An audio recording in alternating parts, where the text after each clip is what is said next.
terima kasih udah hadir pada acara pada sore hari ini ya. Jadi pada sore hari ini saya dari Glodon Indonesia. Nama saya Boni Reinhard Immanuel. Saya adalah Business Development Manager untuk biasanya lebih kepada untuk sektor pemerintah dan juga edukasi. Sejak tahun lalu sebetulnya Glodon kita sudah ada kerjasama dengan Universitas Bung Hatta untuk penerapan teknologi 5D BIM. 5D BIM ini apa? Adalah BIM untuk estimasi kuantitas. Namun pada tahun lalu memang untuk penerapannya kita agak terganggu ya, karena ada pandemi kan kita nggak bisa menggunakan lab. Kemudian juga keterbatasan pelatihan untuk mahasiswa itu juga ada. Di sini kan banyak sekali rekan-rekan mahasiswa yang sudah hadir. Kalau misalnya mau ikut pelatihan 3 hari di hari kerja, kira-kira susah atau tidak? Saya tahu jawabannya pasti akan, mungkin rekan-rekan mahasiswa ingin ya, kita ingin untuk ikut pelatihan 3 hari penuh gitu untuk dapat sertifikasi. Namun kalau kita mau ikut pelatihan tersebut, itu berarti kan akan mengganggu waktu kuliah yang sudah ada. Kalau kita mau bikin di weekend, saya yakin mahasiswanya pasti akan merasa keberatan gitu kan. Kita weekend pengen istirahat, disuruh disuruh belajar lagi, pusing. Nah, Glodon itu tahu masalah ini. Kita juga sempat tanya ke beberapa kampus, salah satunya juga dengan UBH, mengenai penerapan BIM ini sendiri kendalanya sekarang gimana sih ketika udah ada belajarnya jadi harus online kan. Terus kemudian kalaupun nggak online, sebetulnya apakah mungkin kita menerapkan pelatihan 3 hari? Ternyata memang agak sulit. Karena kan sudah ada kurikulum yang udah ada existing, kemudian kalau mau masukin software 3 hari penuh itu akan cukup berat nanti untuk mahasiswanya. Nah, karena itu kita menerapkan satu sistem baru namanya adalah OTP. OTP ini apa? Online Training Platform. Jadi mahasiswa bisa belajar mandiri. Jadi kalau Glodon ini kan kita adalah BIM ya. BIM itu adalah software yang membantu kita untuk melakukan pekerjaan kita menjadi lebih mudah. Namun tidak berarti menggantikan mata kuliah yang sudah ada. Jadi kalau misalnya kita dulu estimasi biaya, ya sekarang estimasi biayanya tetap ada, cuma lebih mudah caranya. Secara singkat saja, saya akan membawakan mengenai Glodon. Glodon ini adalah sebuah perusahaan dari Tiongkok. Kalau di Cina kita namanya adalah Kuanglienta. Nah, kalau misalnya rekan-rekan pergi ke Cina kemudian nanya gitu ya, wah, apakah pernah kenal perusahaan namanya Glodon? Mereka makan bingung gitu, mereka nggak tahu. Mereka biasanya taunya itu Kuanglienta. Cuman karena dirasa kalau orang di luar Cina ngomong Kuanglienta susah, dibikinnya di Glodon. Yang sebetulnya sama susahnya ya. Nah, kemudian kita tuh bikin bukan hanya BIM, tapi Digital Building Solution. Nah, Digital Building Solution ini apa sih? Jadi kalau misalnya kita bicara mengenai BIM, BIM itu sebetulnya satu bagian saja dari Digital Building. Kalau misalnya kita narik lagi keluar, Digital Building Solution ini sampai ke Smart City. Jadi pengaturan transportasi kota itu sebetulnya masuk ke digital twin. Jadi dalam konsep digital construction, transportasi, polusi yang ada di kota, bahkan dampak bencana pun itu sebetulnya bisa masuk ke dalam konsep digital construction. Namun kalau BIM itu dia terfokus pada bangunan atau kalau misalnya jalan ya satu proyek jalan yang panjang. BIM ini apa sih? Saya bisa menyebutkan BIM secara singkat adalah representasi digital dari sebuah proses. Jadi kalau misalnya rekan-rekan pernah dengar kata BIM, terus kadang-kadang suka ada yang bilang ya, BIM itu gambar 2D jadi 3D. Enggak sesimpel itu. Jadi kita itu representasi dari proses buildingnya tadi. Bagaimana kita membangun. Nah, kuncinya ada di proses ini. Jadi bukan hanya dia bikin model 3D, tapi ketika dia mau membangun bangunan ini, kan ada proses yang harus dilewati kan. Mulai dari dia mendesain, dia lakukan konstruksi, sampai nanti maintenance, bahkan nanti ketika bangunan ini harus dihancurkan. Ini kan satu proses yang panjang, sepanjang umur bangunan ini. Nah, bagaimana kita bisa bertukar data dan kita mengerti? Ini sebetulnya contohnya ya, kalau misalnya saya ada di proses membangun sebuah gedung, saya tahu ini bangunan umurnya bakal berapa lama. Kemudian kalau misalnya bangunan ini berapa lama, saya butuh biaya itu sebetulnya berapa untuk kira-kira umur bangunan ini sekian lama. Itulah gunanya BIM. Jadi bagaimana kita membuat proses konstruksi kita menjadi lebih efisien dan efektif. Sekarang kalau kita bicara BIM, ini saya ngambil beberapa dimensi BIM yang sudah diterapkan di Indonesia ya. Jadi terakhir itu sampai ke peraturan pemerintah 16 tahun 2021 itu sudah sampai ke dimensi ke-8 untuk di Indonesia. Nah, dimensinya ini ada apa aja? Kepada rekan-rekan mahasiswa di sini, kalau misalnya kita melihat BIM, itu kita mesti aware juga, kita itu ngomongin dimensi yang mana. Banyak orang-orang di luar sana, di dunia konstruksi ya, mereka yang sudah berumur biasanya itu suka bingung sama ini. Pertama, BIM dimensi ketiga adalah desain. Jadi kalau kita bicara Revit atau analisis struktur menggunakan Tekla, dia masuknya di dimensi ketiga. Jadi dia lebih kepada untuk membuat representasi grafiknya itu. Bagaimana nanti bangunannya bakal tampak gitu kan. Bagaimana indahnya bangunan tadi akan dibentuk. Nah, biasanya yang membawakan untuk model dimensi ketiga ini adalah rekan-rekan arsitek. Karena biasanya yang menerapkan rekan-rekan arsitek dan biasanya yang membawa BIM itu di dunia luar sana biasanya adalah rekan-rekan dari arsitek. Kebanyakan yang dibayangkan oleh orang awam ketika bicara BIM adalah BIM di dimensi ketiga ini. Mereka bayanginnya BIM adalah permodelannya. Namun BIM lebih luas daripada itu. Contohnya ketika kita mau melakukan sebuah proses konstruksi, pasti kita harus melakukan penjadwalan. Itu ada di dimensi keempat. Kalau BIM menggunakan dimensi keempat tuh salah satu software yang namanya Synchro misalnya. Kemudian ada dimensi kelima. Ini yang akan kita pelajarin pada kesempatan pada minggu ini. Kita akan belajar selama 2 minggu melalui OTP untuk bisa memperoleh sertifikasi untuk BIM dimensi kelima ini. Nah, BIM dimensi kelima ini yang dilihat apa? Aspek biaya. Jadi ketika kita bicara aspek biaya, kita akan bicara pertama kuantitas yang diperlukan untuk arsitektur struktur dan juga pembesiannya.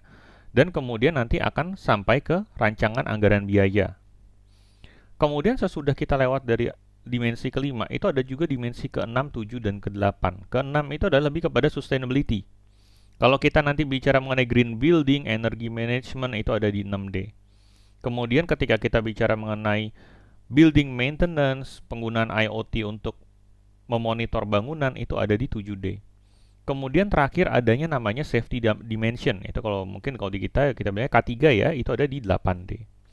Sekarang di Indonesia karena sudah ada regulasi yang dia gabung sama Omnibus Law, itu peraturan pemerintah 16 tahun 2021. Dia sudah ada beberapa BIM yang diwajibkan, antara lain 3 sampai ke 5. 3 sampai ke 5 itu sudah wajib untuk proyek namanya pada teknologi. Nah, pada teknologi itu biasanya bangunan kelas menengah. Bangunan kelas menengah sampai bangunan kelas proyek besar ya, dia wajib sampai ke dimensi kelima. Sedangkan untuk proyek yang dibilang padat modal, jadi memang proyek yang benar-benar kalau kita bilang mega proyek ya, dia sudah harus sampai ke dimensi ke-8 dan itu sudah ada di peraturan pemerintah 16 tahun 2021. Kalau dulu, tahun lalu kita bicara mengenai penerapan BIM, itu biasanya statusnya Permen PU. Nah, bedanya Permen PU dan peraturan pemerintah apa? Kalau peraturan pemerintah, itu kan mencapai sampai ke swasta sebetulnya. Sedangkan kalau untuk Permen PU, dia lebih kepada untuk internal pemerintah sendiri. Jadi kita bisa lihat di sini bahwa tren ke depannya, konstruksi kita itu akan dibikin makin lama makin digital. Sehingga kita juga berharap bisa punya konstruksi yang lebih bersih, yang lebih baik ya ke depannya. Nah, kalau misalnya kita melihat kenapa sih pemerintah tuh pengen menerapkan teknologi BIM? Apakah karena BIM itu keren? Enggak juga. Jadi sebetulnya penerapan BIM itu menarik buat seorang owner proyek karena kalau dia sudah punya menggunakan teknologi BIM, khususnya BIM dimensi kelima ya, dia bisa lebih mudah untuk menentukan ini estimasi biaya saya masuk nggak sih? Kadang-kadang kan kita yang sering terjadi ya, kita melakukan penghitungan karena hitungan kita itu kita kecilkan supaya kita bisa menang proyek.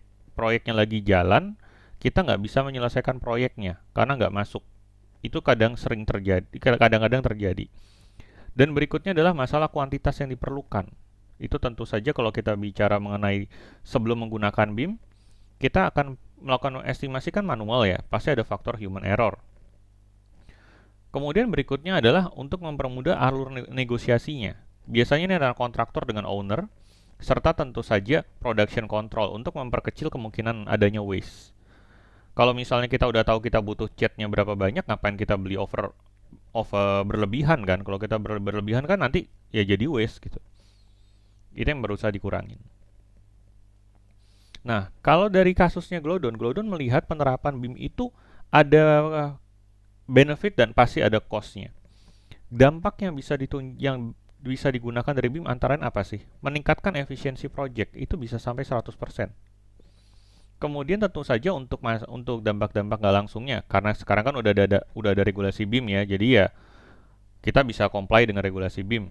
Kita bisa, perusahaan kita nanti ketika kita bekerja di sana, mereka sudah bisa punya workforce yang bisa pertama mengerti BIM itu apa, kedua menggunakan softwarenya dengan baik dan benar, yang ketiga klarifikasi menggunakan BIM. Inilah tiga hal yang nggak boleh lupa. Kadang kalau misalnya kita punya software tapi kita nggak tahu cara makainya, malah jadi ancur-ancuran. Ini kadang terjadi ya. Kita tahu cara menggunakan suatu software tapi kita bikin buru-buru. Jadinya malah nggak dapat karena kita nggak teliti. Kemudian berikutnya adalah ketika kita sudah punya softwarenya tapi kita nggak bisa klarifikasinya. Ini juga cukup sering terjadi di industri konstruksi nasional ya. Udah punya BIM, datanya udah jelas untuk ditunjukkan ke owner tapi dia nggak menunjukin ke owner. Nah, BIM kan tujuannya untuk mempermudah klarifikasi ya, tapi dia nggak mau tunjukin. Itu cukup banyak terjadi. Nah, harapannya dengan menerapkan BIM dimensi kelima itu pertama, kita bisa bikin project schedule-nya berkurang. Kenapa? Karena ketika kita melakukan estimasi kuantitas yang dulunya perlu waktu yang lama untuk kita dapat hitungan yang detail, kita bisa perkecil waktunya secara signifikan. Dan tentu saja workload dan quality risk. Nah, ini ada satu hal yang menarik kalau kita bicara di Indonesia, bukan hanya di Indonesia sih sebetulnya, negara-negara yang baru pertama kali menerapkan BIM. Biasanya rekan-rekan tenaga kerja itu suka takut di workload. Jadi mereka takut kalau misalnya pakai BIM, mereka nggak dipakai. Karena mereka berpikir ini adalah sebuah software ajaib yang kemudian ketika ada gambar kerja dimasukin ke softwarenya tahu-tahu keluar quantity. Enggak seperti itu. Jadi meskipun sudah ada software BIM, kita tetap harus bisa melakukan penghitungan yang baik dan benar. Kita harus tetap bisa mengerti dasar-dasar dari estimasi kuantitas itu sendiri. Dan kemudian software ini membantu mempermudah pekerjaan kita. Nah, ini yang satu pola pikir ini yang dari Glodon kita masih berusaha untuk merubahnya ya. Supaya orang bisa sadar, BIM ini mempermudah kita kerja, bukan menggantikan kita. Ini yang paling penting. Dan kemudian orang suka takut kalau misalnya dia pakai BIM, nanti kerjaannya malah makin banyak. Ya makin banyak tapi kan makin cepat ya sebetulnya. Tapi ya inilah salah satu yang menjadi kendala saat ini. Biasanya generasi tua itu kalau membayangkan, wah saya sekarang ngerjain proyek 30 setahun. Kalau misalnya tiba-tiba saya ngerjain 50, waduh nggak mau, saya takut begitu. Itu sering terjadi. Biasanya kalau generasi muda nggak terlalu takut ya, karena kita udah ngerti teknologi ya. Kalau dulu 30, saya ngerjainnya setahun, sekarang 50 setahun, tapi mungkin lebih banyak waktu santai gitu kan. Karena kita juga software ini mempermudah yang dulu kerjanya 30 hari bisa jadi 10 hari, 12 hari. Dan masalahnya berikutnya adalah kita bicara biaya. Biaya penerapan BIM itu pasti pertama adalah adanya biaya akuisisi ya. Kalau misalnya kita mau beli license itu pasti ada biaya akuisisi. Terus berikutnya ada biaya yang harus dipertimbangkan juga. Ini yang saya harap dengan kita belajar bersama di sini dengan rekan-rekan dari Bung Hatta kita bisa kurangin, yaitu adalah biaya ramp up untuk mempersiapkan dari perusahaan tersebut. Perusahaan yang mau menerapkan BIM, mau nggak mau dia mesti punya komputer yang kuat. Berikutnya dia mesti punya tenaga kerja yang mumpuni. Komputer yang kuat itu istilahnya kita pergi seminggu kita bisa punya komputer yang kuat. Tapi untuk bisa punya tenaga kerja yang sanggup menggunakan software BIM dengan baik dan benar, ini yang bisa makan waktu bulanan bahkan tahunan. Nah, rekan-rekan mahasiswa di sini nanti kan ikut pelatihan. Saya harap bisa dapat sertifikasi, bisa lulus semua ya. Nanti waktu ikut pelatihannya coba diperhatikan bagaimana kita melakukan kegiatan estimasi kuantitas dengan menggunakan software itu seperti apa alurnya. Karena nanti waktu rekan-rekan nanti bekerja, itu akan penting sekali. Ini yang biasanya bikin pekerjaan kita itu jadi lama. Kita nggak tahu kita mau ngerjain dengan alur seperti apa, akhirnya estimasi kuantitas kita malah lebih lama dibandingkan menggunakan manual. Inilah contoh beberapa proyek ketika kita menggunakan teknologi BIM ya. Kita bikin case study, jadi case study itu biasanya kliennya Glodon tuh ada yang merasa kayak, saya mau bandingin dong, saya udah punya software BIM sama sebelum saya punya software, saya punya proyek nih udah selesai, kita bandingkan. Kemudian kita bandingkan tuh biasanya angkanya di angka yang sekitar, kalau saya biasa bandingin itu dari 30 hari, jadi sekitar 10 hari. Ini contohnya yang pertama, 150% efisiensinya. Ini kebetulan proyeknya di Indonesia, yaitu Hotel Mercure di Malang. Itu sampai 250%. Kemudian untuk ini 180%. Dan kita juga bisa ngelihat ya, kalau misalnya rekan-rekan mahasiswa di sini mendengar teknologi BIM, ini kan satu hal yang baru. Tapi dampaknya itu beneran ada nggak sih? Takutnya kan ada satu hal yang baru, tapi ternyata belum benar-benar terbukti gitu, atau mungkin nggak cocok di Indonesia bisa jadi. Kita bisa lihat di sini. Penggunaan software 5D BIM untuk estimasi kuantitas bisa melakukan perubahan sebagai berikut. Pertama, kasusnya Obayashi. Di sini disebutkan satu kata kunci yang penting sekali, yaitu adalah masalah kepercayaan diri. Kebanyakan rekan-rekan yang udah di lapangan, yang udah pegang proyek ya, mereka itu gagal menerapkan BIM itu karena masalah nggak percaya diri. Karena mereka udah biasa ngerjain pakai kertas, kemudian mereka stabiloin, dan ketika mereka harus menggunakan software BIM, mereka takut, aduh ini akurat nggak ya gitu. Kemudian mereka merasa kayak, aduh ini gimana? Akhirnya mereka hitung 2 kali. Nah kalau mereka hitung 2 kali ya jadinya kan jadi 2 kali kerja. Jadi bukannya mereka meningkatkan kemampuan BIM-nya supaya makin tajam, mereka mengerjakan 2 kali dengan manual. Yang akhirnya makan waktu lebih lama, dan karena mereka mengerjakannya lebih lama, mereka merasa makin nggak percaya diri untuk menggunakan BIM. Nah, rekan-rekan mahasiswa yang sekarang masih kuliah, kita kan udah biasa megang komputer ya. Kita udah biasa megang komputer, udah biasa megang software yang macam-macam, itu nanti bisa dibiasakan supaya tidak canggung. Rasa percaya diri itu penting banget untuk kesuksesan menggunakan teknologi baru. Kemudian kita bisa mengerjakan hal-hal lain yang lebih punya value, dan untuk ngecek measurement itu juga lebih sedikit waktunya. Karena kalau sudah pakai BIM, kan untuk kayak penghitungannya itu udah built-in semua ya. Jadi nggak perlu dihitungin manual satu-satu lagi. Ini adalah contohnya tadi sudah saya sebutkan di awal ya, untuk bisa lebih banyak proyek, itu kasusnya RLB, dia punya lebih banyak proyek sampai 2 kali lipat. Sedangkan unit per timnya itu jadi setengahnya. Nah, dengan setengahnya ini bukan berarti di PHK ya, cuman kalau misalnya dulu satu proyek gedung harus sekian orang, misalnya 10 gitu. Sekarang 5 orang bisa ngerjain satu gedung, 5 orang satunya lagi ngerjain proyek yang lain. Namun gimana di Indonesia? Di Indonesia juga sudah kita terapkan. Contohnya dengan Total Bangun Persada. Sebuah kontraktor di Jakarta dia bisa menunjukkan, oh ternyata produktivitas dia meningkat sampai 30%. Dan efisiensi kerjaan dia juga meningkat sampai 70%.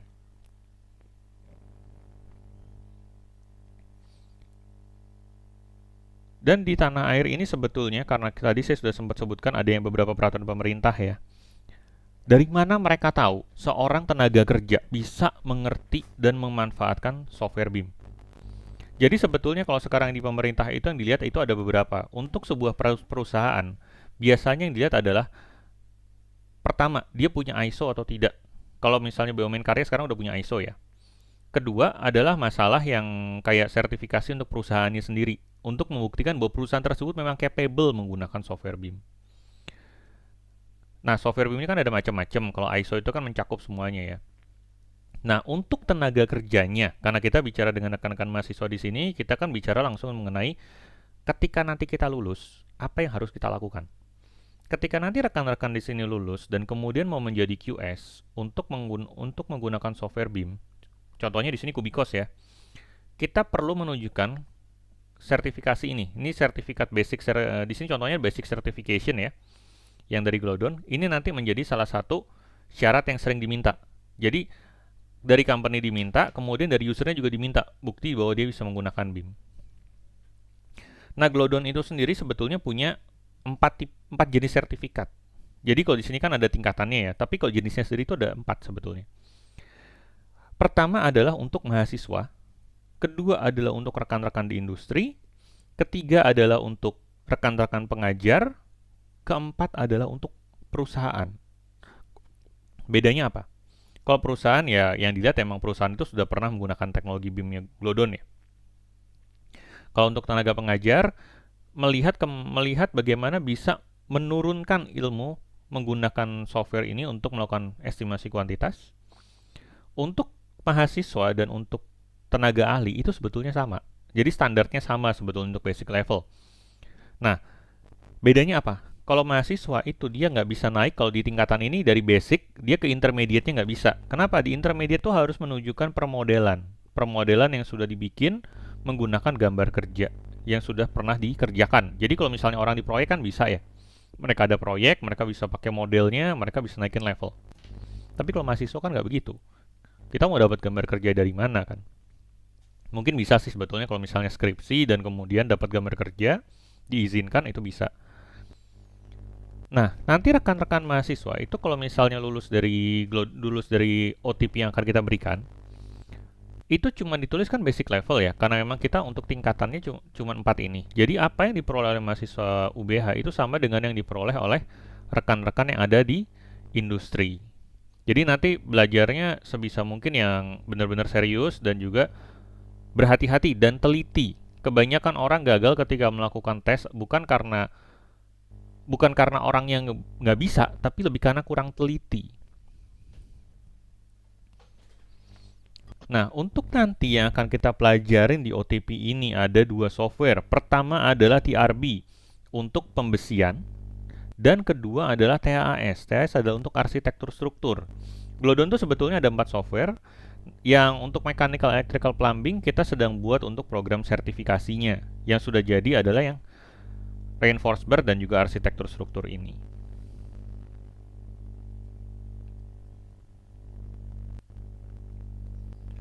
Untuk nanti Kubikos ini sendiri ya, kita itu akan melakukan sejumlah kegiatan.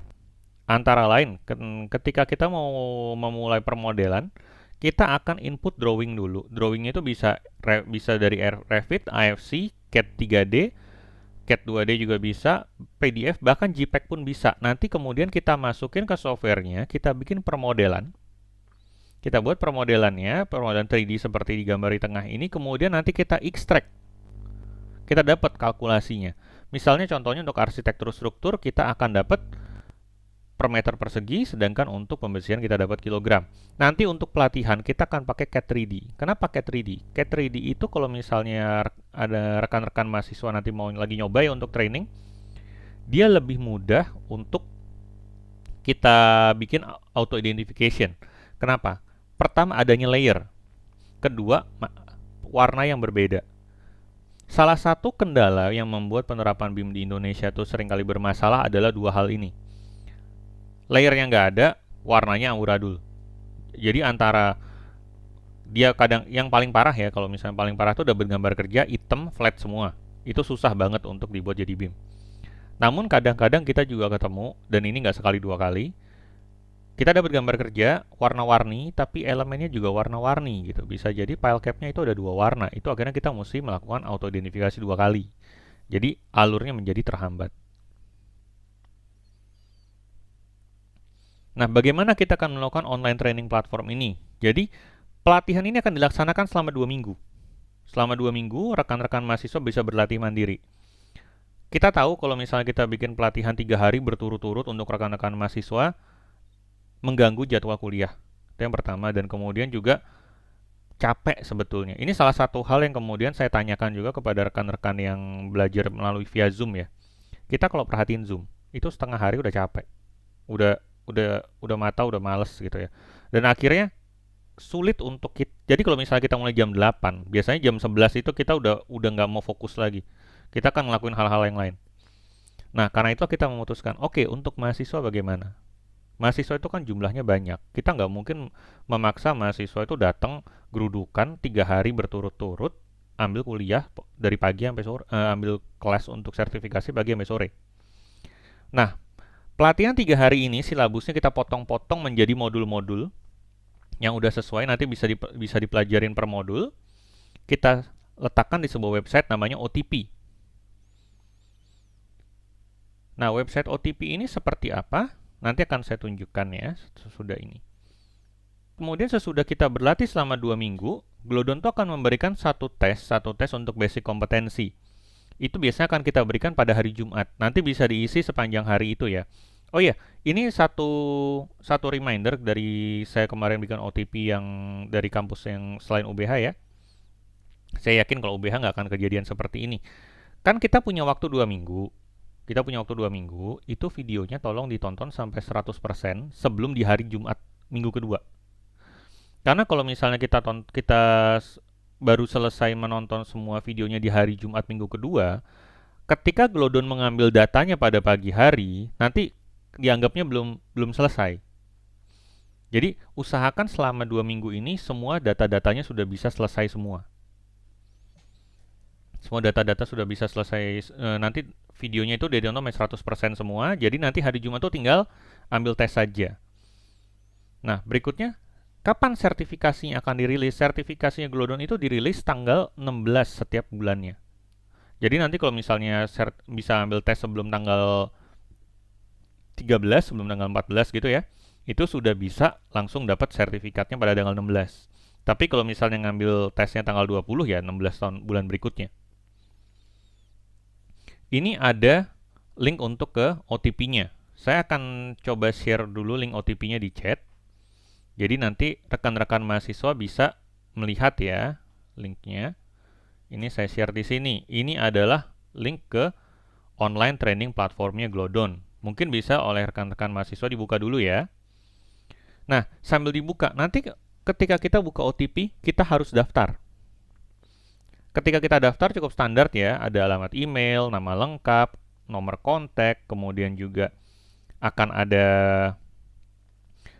biasanya nanti kan ketika kita mau itu nanti ada beberapa pertanyaan lah, tapi nggak terlalu yang gimana kok. Nah, nanti dalam OTP itu ketika kita buka OTP, nanti ada panduan. Nanti akan saya buka OTP-nya habis ini ya. Nanti akan ada panduan yang bisa dibaca. Nanti tolong dibaca seksama.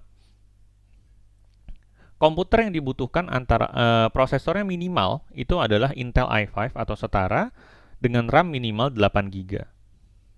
Dan internet connection yang stabil di sini lebih kepada ini. Kalau misalnya lagi nonton video dan kemudian internetnya terlalu buruk, nanti videonya juga nggak ketonton. Tapi videonya bisa di-save. Videonya bisa di-save.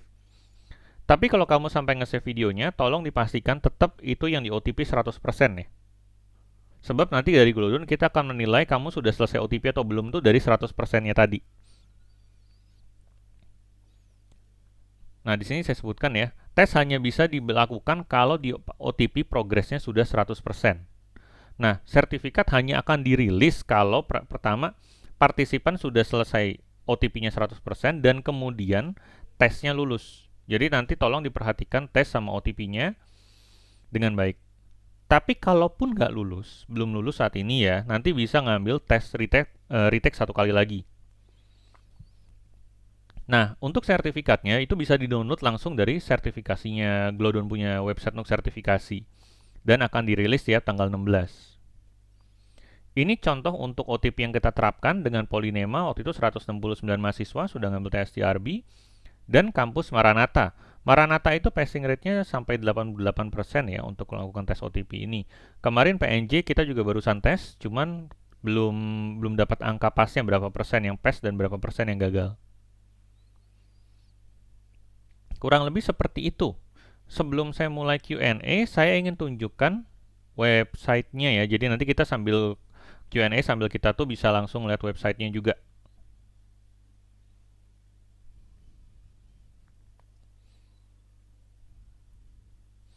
Baik, ini tadi yang saya share ya linknya. Yang saya share untuk linknya tadi adalah Glodon Online Training Platform.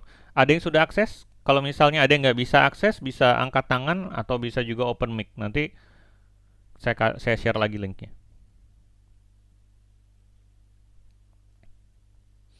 Baik, karena kelihatannya kan nggak ada yang bermasalah ya. Nanti ketika kamu masuk ke sini, ini kan e-learning Glodon Indonesia. Ini langsung diturun ke bawah, kemudian klik persiapan pelatihan juga. Di sini akan ada panduannya. Jadi kalau masih bingung bisa dilihat di sini.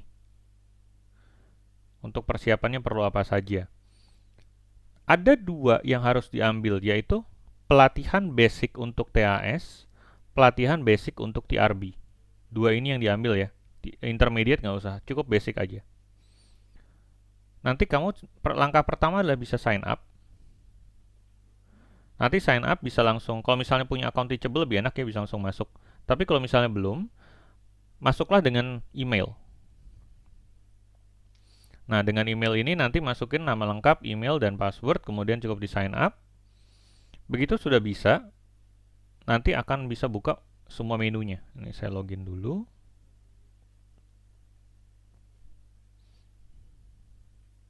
Nah, kalau misalnya sudah masuk, itu nanti pastikan ambil yang Glodon Indonesia ya. Nanti di Glodon ini bisa kelihatan pelatihan basic TAS-nya. Contoh di sini saya ambil TAS. Nah, ketika melihat ini pasti rekan-rekan bertanya-tanya, nanti saya dapat license apa enggak? Iya dapat. Nanti untuk pelatihan ini kita pinjemin khusus ya 2 minggu. Nah, untuk 2 minggu itu nanti dapatnya itu bisa di sini. Diikutin aja alurnya ini. Nanti akan dijelaskan mengenai materi pelatihan dan installer juga sudah ada di sini.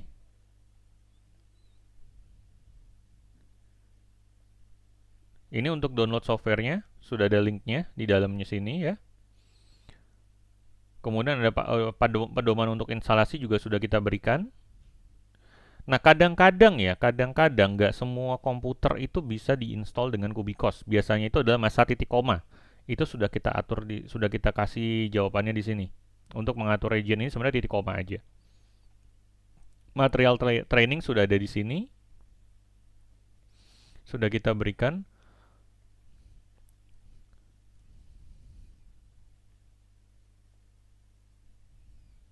Kemudian untuk license-nya nanti bisa di request juga. Itu ada di dalam sini kok. Nanti kamu buka ini aja di sini nih kalau nggak salah.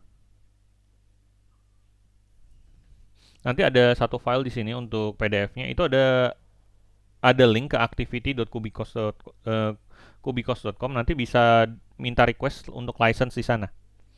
Nanti requestnya license-nya akan berlaku untuk 2 minggu. Oh ya, kalau sudah request di sini, nanti nggak perlu buka websitenya Glodon untuk ngechat di sana ya. Soalnya kalau misalnya buka website Glodon, kemudian nanyain license di websitenya Glodon, itu jadi double-double nanti. Nanti jadi bingung. Jadi cukup request di sini aja, nanti kemudian akan otomatis ke proses ke email masing-masing. Dan license-nya akan berlaku selama 2 minggu. Nah, tadi kan saya sebutkan ya, untuk pelatihan ini kita perlu sampai 100%. 100% tuh kayak gimana sih? Nah, 100% itu misalnya ketika saya buka untuk pelatihan TAS tadi ya. Ini kan punya saya udah 100%. Kalau ini masih belum dicentang, ini dia nggak akan 100%. Dan ini yang seringkali orang suka lupa. Ketika misalnya saya buka video, complete and continue-nya itu ada di atas ini. Jadi ketika kita nonton video tuh kadang-kadang udah nyampe ke bawah, udah nyampe di sini udah selesai gitu ya. Udah selesai videonya, kita berpikir, oh video yang A udah selesai. Saya turun ke video berikutnya. Misalnya di sini saya langsung ke pengenalan software TAS. Kalau saya melakukan hal ini, video yang di atas tadi dia dianggapnya belum komplit. Jadi jangan lupa untuk masuk ke atas, diklik complete dulu, diklik complete and continue, baru turun ke bawah. Ini alurnya cukup penting ya karena saya sendiri sering kejeblosnya itu di sini kemarin. Nah, disinilah kemudian untuk kita melakukan pelatihan. Ini modulnya udah kita pecah-pecah ya. Jadi kayak di sini bagaimana cara untuk setting proyek, kemudian untuk membuat model elemen struktural, membuat model elemen arsitektural. Ini sudah kita pecah-pecah sesuai dengan silabus untuk mempermudah belajar. Jadi kayak di sini contohnya ya, kita bikin setengah jam untuk belajar arsitektural.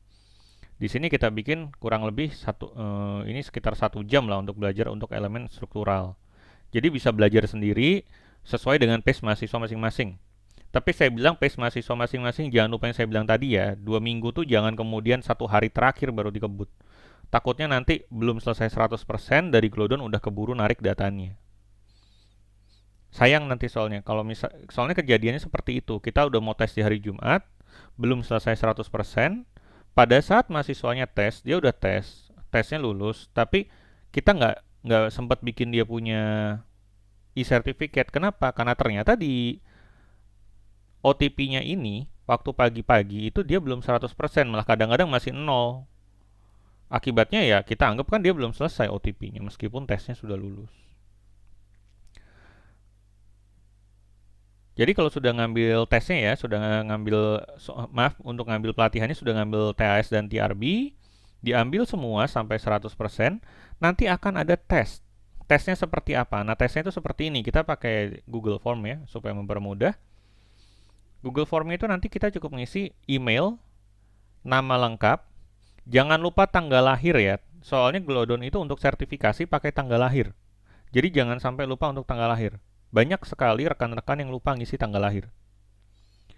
Kemudian bulan dan tahun. Kenapa ini penting? Karena nanti untuk kamu meng-download sertifikat, kamu perlu masukin nama dan tanggal lahir. Dan ingat-ingat nama yang dipakai di sini. Ini kita menulis mohon diisi nama sesuai KTP tanpa gelar tuh ada alasannya. Kadang-kadang ada beberapa orang yang mengisi, misalnya saya mengisi nama saya di sini ya, kemudian saya isi dengan gelar saya. Ketika kemudian saya mau download, saya itu nggak inget kalau saya itu pakai gelar saya. Akhirnya ketika saya mau download nggak bisa, karena namanya kan beda. Nah, kemudian jangan lupa juga untuk nama perusahaan diisi aja dengan Univers Bung Hatta ya. Diisi aja cukup dengan Univers Bung Hatta. Lalu nanti kita akan rilis tiap tanggal 16. Tesnya ada dua. Ingat, kita belajar dua software, jadi diambil tesnya dua-duanya. Jadi pertama kita ngambil TAS misalnya. Kemudian ini udah selesai, masuk ke TRB. Jadi ada dua kali tes yang harus diambil. Kadang-kadang kita lagi buru-buru, kita keambil salah satu saja. Jadi jangan lupa di sini. Lalu berikutnya adalah masalah sertifikatnya. Sertifikatnya itu ada di sini nanti ketika sudah dirilis ya, sertifikatnya itu ada di sini. Ini yang tadi saya bilang, masukin namanya, kemudian masukin tanggal lahirnya. Tanggal lahirnya itu jangan lupa ya, ini biasa kalau mahasiswa saya rasa sih nggak ada masalah. Biasanya rekan-rekan yang sudah agak berumur tuh suka salah ngisi ini. Misalnya kayak di sini saya mau ngisi dengan tanggal lahir saya. Nanti formatnya seperti ini. Tahun, bulan, hari dengan bentuk angka ya. Kadang-kadang yang sering terjadi itu orang mengisi seperti ini. Ini nggak akan muncul. Ini tapi kalau mahasiswa saya rasa udah cukup digital literacy ini udah cukup baik ya. Jadi nggak akan kejadian. Tiap tanggal 16 dia akan dirilis dan kemudian bisa langsung di-download. Tapi sebelum ini akan dikeluarin, saya akan informasikan dulu di grup. Siapa saja yang lulus dan siapa saja yang nggak lulus. Kurang lebih seperti itu. Baik, mungkin ada pertanyaan dari Bapak Putra atau mungkin dari mahasiswa mengenai nanti pelatihannya? Gimana saya ikut aja nih Pak Boni. Gimana adik-adik mahasiswa ada yang ragu, ada yang mau ditanyakan ke Pak Boni ini? Gimana langkah-langkahnya? Ada mengerti semua? Ada paham? Paham, Pak. Paham ya. Jadi artinya kayak ini kita belajar mandiri ya. Nanti adik-adik dikasih waktu, kemudian dikasih license, kemudian dipelajari dan harus selesai 100%. Itu pesannya dari Pak Boni ya. Jadi kalau seandainya tidak selesai, nah bisa jadi Anda tidak mendapatkan sertifikat. Nah, tadi saya udah koordinasi sama Prodi ya dari ketua jurusan dan sekretaris jurusan. Bagi adik-adik yang dapat sertifikat otomatis nilainya A ya. Jadi kalau tidak ya mungkin kita lihat pertimbangan lain ya. Jadi Anda akan diprioritaskan untuk mendapatkan nilai A. Nah, kalau seandainya tidak bisa mengikuti ini jauh-jauh hari, adik-adik udah harus mempersiapkan diri ya. Tapi kalau tidak, seandainya Anda tidak bisa, kita nanti mungkin menyiapkan studio komputer kita. Misalnya tadi kan udah ada dasarnya diberikan Pak Boni, standar laptopnya atau standar komputernya berapa gitu ya, spesifikasinya bagaimana gitu ya. Nah, kalau seandainya adik-adik memang tidak bisa sekali untuk memenuhi itu, nah nanti kita coba buka di labor komputer kita. Tapi itu terbatas ya. Saya berharap adik-adik bisa mandiri di rumah ya. Jadi Anda bisa pelajari, selesaikan sampai 100%. Nah, kalau ada mau ditanyakan, ada yang ragu atau bagaimana, silahkan Pak Boni nanti akan memberikan penjelasan lebih lanjut. Gitu ya Pak Boni ya? Ya, kalau misalnya ada yang ditanyakan langsung aja sekarang. Jadi dengan begitu lebih enak saya jelasin. Iya, siap. Ayo adik-adik, silahkan bertanya ya, jangan ragu-ragu. Link yang tadi diberikan Pak Boni udah Anda coba-coba untuk membukanya? Sudah, Pak. Sudah, Yulia Hikmah berhasil bukanya? Sudah, Pak. Sudah lanjut, Pak. Oke, lanjut. Mantap. Yang lain bagaimana? Izin bertanya, Pak. Ya, silakan Ihsan Kurnia. Terkait pelatihan Glodon ini, kita belajar melalui website secara otodidak atau melalui Zoom setiap hari ini, Pak, selama 2 minggu, Pak? Oh, itu kita akan melakukannya secara mandiri, jadi otodidak ya. Kalau pakai Zoom setiap hari kan jadi ada jadwalnya. Jadi emang benar-benar kita berharap rekan-rekan mahasiswa bisa melakukannya secara mandiri. Baik, Pak. Terima kasih, Pak. Ya, ada paham Ihsan ya. Jadi mandiri Ihsan, saya bilang tadi mandiri. Anda jadi anytime anywhere ya. Dimana Anda ada waktu, kapan Anda sempat gitu ya. Pokoknya udah dikasih waktu sama Pak Boni dari Glodon itu 2 minggu sebelum tanggal 16 gitu ya Pak Boni ya. Nanti, Betul. nah, selama itu adik-adik harus siapkan ya. Jadi Anda harus selesaikan 100%. Nah, jadi Anda carilah waktu yang benar-benar adik-adik merasa nyaman, kemudian Anda selesaikan. Ya, ini unik, ini sama bagus ini sebenarnya ya. Jadi Anda selesai satu, kemudian lanjut berikutnya, sampai semuanya 100%. Gitu ya. Kayak seperti kalau Anda yang belajar bahasa Inggris via ini juga seperti itu juga ya. Jadi nanti ada step-stepnya berapa gitu ininya. Jadi Anda mandiri ya, otodidak sendiri. Nah, kalau seandainya ada pertanyaan, kita punya grup WA ya Pak Boni ya? Iya, ada grup WA. Ini ada satu grup WA saya buat memang untuk koordinasi. Jadi kalau misalnya ada kendala, misalnya waktu mau instalasi software atau lagi mau daftar kemudian bingung, nanti bisa langsung kontak saya di grup WA itu. Nah, ini dia. Oke, sangat membantu sekali adik-adik ya. Jadi nanti adik-adik bisa memberikan apa yang ragu, memberikan pertanyaan di grup WA. Ya.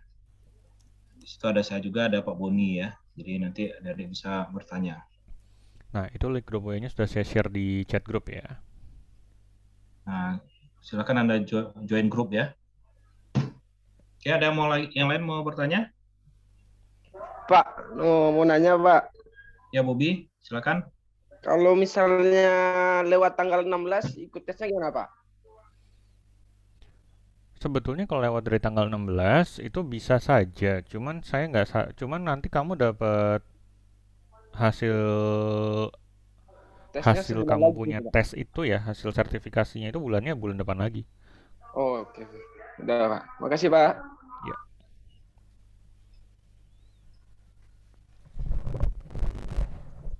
Kalau bisa jangan lewat tanggal 16 ya. Kita ada 2 minggu full. Di sayanya juga susah nanti menilai adik-adik ya. Karena kalau seandainya Anda tidak lulus sertifikatnya, tentu saya menginput nilai juga susah nanti. Ya, kalau bisa usahakanlah Anda selesaikan dalam waktu 2 minggu itu. Adik-adik bisa 100% kemudian ikut tesnya tanggal 16. Oke, silakan yang lain kalau mau ada yang bertanya. Pak, saya ingin bertanya, Pak. Ya, Muhammad Al-Rifa Habibi, silakan. Kalau kan tadi ada sistem minimum requirement ya, Pak ya? Ya. Untuk spesifikasi komputer atau laptopnya, Pak. Ya. Kalau yang nanggung-nanggung dikit gimana, Pak? Misalnya kan ada yang punya laptop RAM-nya 4 GB gitu, Pak. Rata-rata kan 4 bisanya, Pak. Berarti kan itu nggak sesuai minimum spesifikasi, Pak. Sebetulnya kalau misalnya kamu pakai i5 4 GB masih bisa. Untuk permodelan untuk mahasiswa, untuk tes masih bisa. Oh, berarti masih bisa ya. Ya, cuman pastiin komputernya lagi nggak buka banyak program ya. Oh, berarti prioritas satu program aja ya. Iya, soalnya kan makin banyak program makin berat. Oke, siap. Makasih.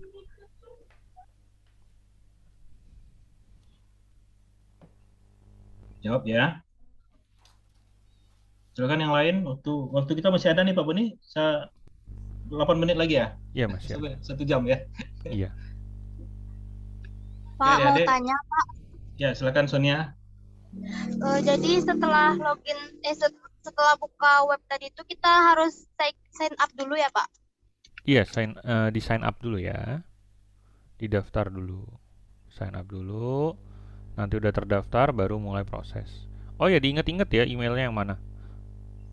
Mahasiswa kan kadang-kadang kita punya email, ada email pribadi, ada email kampus. Nanti waktu saya mau rekap datanya, itu kan saya akan minta email juga buat saya cek. Nanti pastikan emailnya, inget ya, so kadang-kadang emailnya ketuker nggak kebaca. Baik, Pak. Terima kasih, Pak. Oke.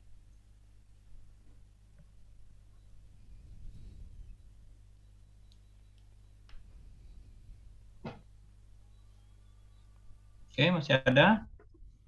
Ya kalau bisa sih bagusnya emailnya yang ini ya, yang Anda pasti Anda buka gitu ya.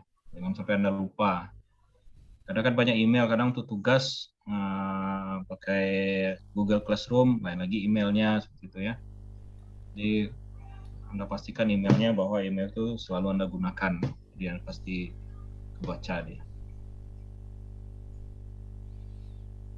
Masih ada yang mau bertanya? Oh ya, saran saya mungkin boleh nih kalau misalnya rekan-rekan mahasiswa yang lagi di depan laptop bisa langsung dibuka linknya. Jadi kalau misalnya ada bingung-bingung bisa langsung ditanya. Ya, benar ya. Langsung buka linknya. Kalau ada yang ragu bisa langsung tanya ke Pak Boni. Izin bertanya kembali, Pak. Ya, silakan Ihsan. Yang di training platform cuma berlaku selama 2 minggu ya, Pak? Ini bisa diakses sampai seterusnya. Ini bisa diakses seterusnya. Cuman untuk tesnya, license-nya berlakunya 2 minggu. Tapi kalau misalnya sesudah pelatihan ini dan kemudian mau nge-review lagi, kan kadang-kadang kita lupa ya, aduh waktu itu mau bikin permodelan gimana, bisa dibuka lagi, bisa dilihat lagi. Baik, Pak. Artinya kalau Ihsan nggak lulus, ya misalnya ya, bisa belajar terus gitu ya Pak Boni ya? Bisa. Nah, belajar terus, nanti ulang tes lagi bulan depan misalnya. Ya, Itu selama bisa. masih ya mau belajar ya. Tapi yang penting yang diprioritaskan 2 minggu ini supaya memudahkan untuk penilaian kita. Gitu.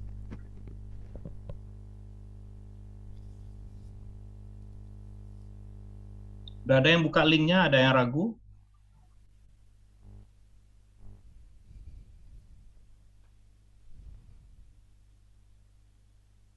Oke, Mulia Rahmat gimana? Ada yakin?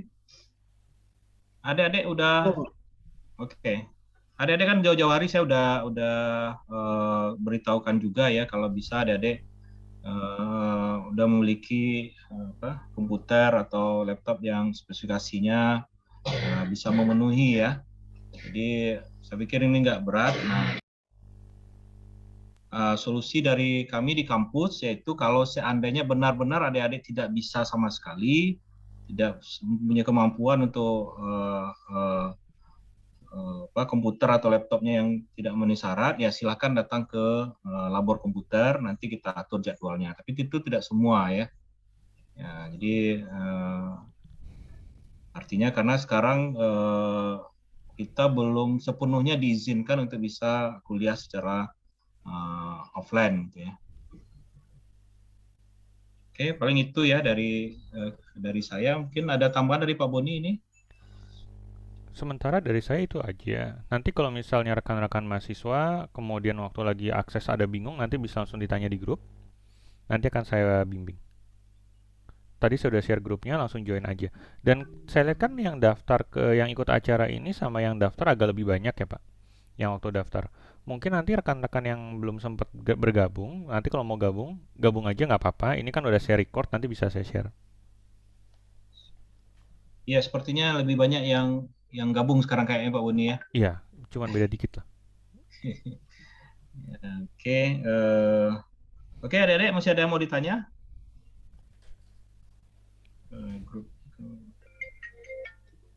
Ada, Pak. Ya, Nofri, ada? Tidak ada, Pak. Ada. Kalau tidak ada, mungkin kita cukup sini ya Pak Boni. Baik. Oke. Oke, pertama sekali lagi kita mengucapkan banyak terima kasih kepada Bapak Boni yang telah memberikan waktu beliau untuk kita ya, untuk bisa memberikan pengetahuan bagaimana untuk bisa mengikuti pelatihan secara OTP Nah, adik manfaatkan sebaik-baik mungkin ya. Nah, karena kemungkinan ini nanti ini ada program dari prodi kita. Adik-adik nanti tugas akhirnya menggunakan BIM ya. Jadi Anda nanti tugas akhirnya udah untuk angkatan ini kemungkinan nanti kita program mana yang bisa. Jadi tidak manual lagi, tidak menggunakan taking off biasa, konvensional seperti itu ya. Kemungkinan kita akan menggunakan BIM ya, Kubikos, khususnya Kubikos TRB dan TAS. Ya, jadi Anda persiapkan diri Anda baik-baik dari sekarang karena waktu masih panjang untuk adik-adik ya, untuk bisa belajar lebih baik. Oke, ada dua patah kata dari Pak Boni sebelum kita tutup? Sudah, Pak, sudah. Sudah, oke. Oke, terima kasih adik-adik sekalian untuk kehadiran hari ini. Mulailah langsung belajar ya. Gunakan waktu Anda sebaik-baiknya. Terlebih terkurang, saya mohon maaf. Sekali lagi saya mengucapkan terima kasih kepada Pak Boni. Kita akhiri perjumpaan hari ini. Wabillahi taufiq wal hidayah. Assalamualaikum warahmatullahi wabarakatuh. Waalaikumsalam, Pak. Waalaikumsalam warahmatullahi wabarakatuh. Waalaikumsalam. Terima kasih ya Pak. Terima kasih Ya, Pak. sama-sama. Ya. Sama-sama. Ya.